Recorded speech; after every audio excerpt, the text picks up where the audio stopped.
Sup world, Steph speaking, and I'd like to talk to you people about a somewhat touchy subject. Bear with me because I know it's not an issue that's important to a lot of people, but it needs to be talked about and it needs to be heard. And that is gender and minority misrepresentation in the game industry. Well, it's media in general, but I like games. And video games are in the worst state right now. Now, I know a lot of you are gonna look at me and think I'm mainly talking about black people. I'm speaking on behalf of all minorities, and if I had to choose a favorite, it'd be females. Well, it's because you guys have it the worst by far, and if anybody needs to be heard, it's you guys. First things first, are females and minorities being misrepresented? Yes. Secondly, is it racism?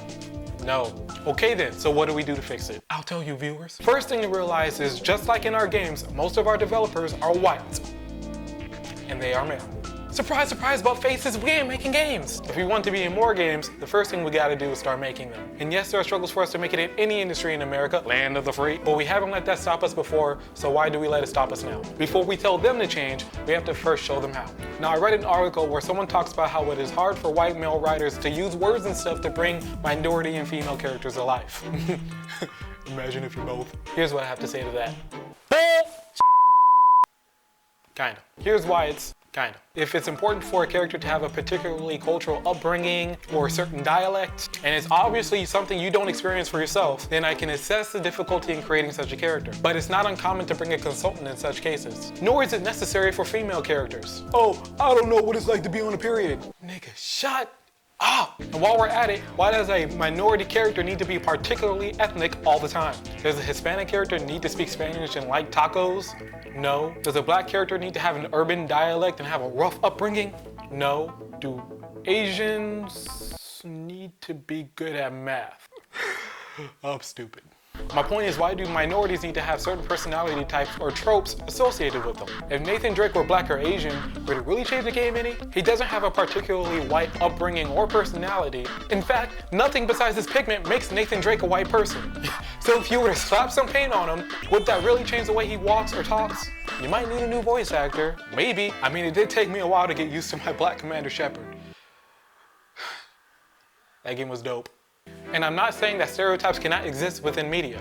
Sometimes they're there for a reason, sometimes. And stereotypical characters can be put on the list of some of the best characters of all time.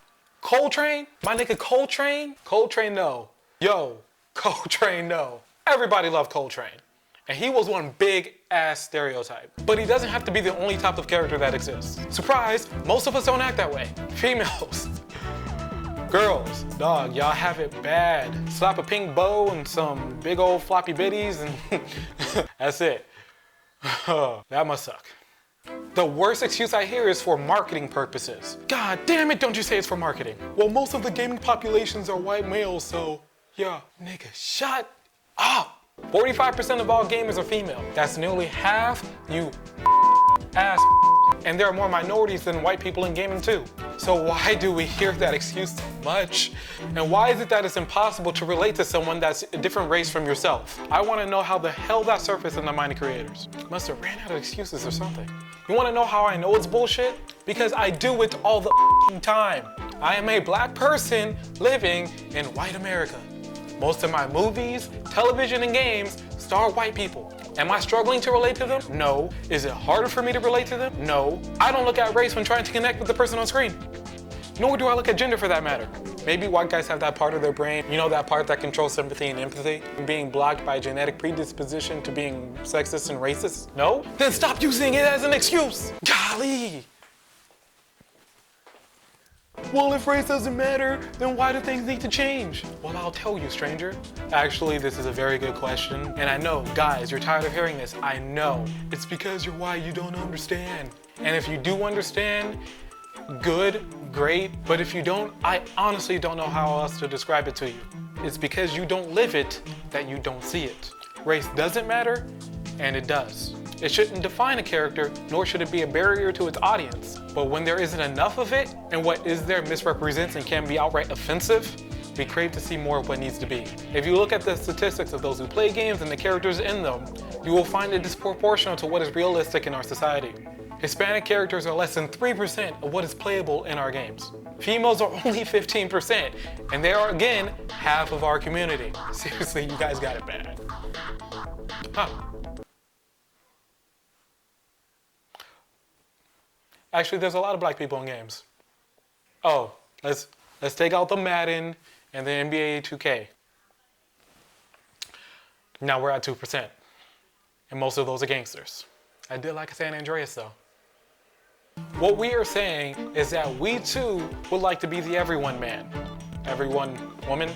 The everyone person, okay? Person.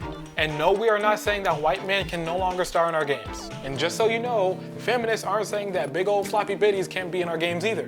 But what we do ask is that which is proper and that which is reality also exists with that which is already here.